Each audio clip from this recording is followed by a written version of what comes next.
With good news for today from Baptist Press, I'm Brandon Porter. One question puzzled answers in Genesis researcher and biologist Nathaniel T. Jeanson for decades. What was going on in pre-Columbus America before Europeans arrived? In finding answers, he traced his ancestry to Joktan, a great-grandson of Noah's son Shem, introduced in Genesis 10:25. Jeanson points to a global generational family tree anchored in the analysis of the Y chromosome. We can find a very clear generation-by-generation echo of Genesis 10 and of Noah at the base of this tree, Jeanson said. What we discovered was a generation-by-generation family tree for global humanity that's based on DNA. In Traced, Humans' DNA Big Surprise, his book released back in March, Jeanson used research he co-authored along with previously published data and historical accounts in reaching his conclusions. A couple of years after Kason Branch planted Creekstone Church in Keller, Texas, he had an idea that he believed would improve his community. The pastor spoke to then Mayor Pat McGrail, who scheduled a meeting with a small group of city leaders. They lined out a purpose and a structure for an advisory council to help the community understand the police.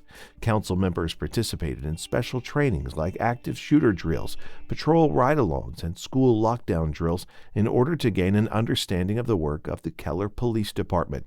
They said the council gives them a better understanding of the police and creates better dialogue between the community and the police force.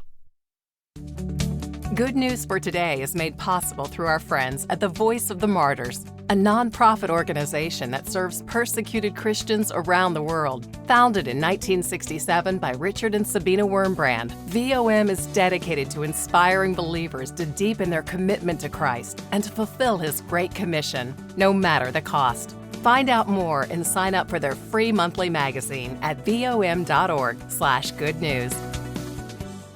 In the current fast-paced, high-pressured American culture, pastors are stressed, and they know that needs to change.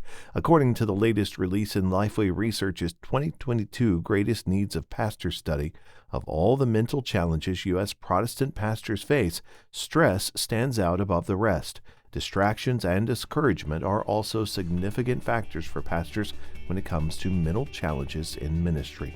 Americans have grown up much more aware of mental well-being, and young pastors have grown up in a culture with much greater transparency around these challenges than previous generations, said Scott McConnell, Executive Director of Lifeway Research. You can read the full story at our website, baptistpress.com. Thanks for listening to Good News for Today. I'm Brandon Porter.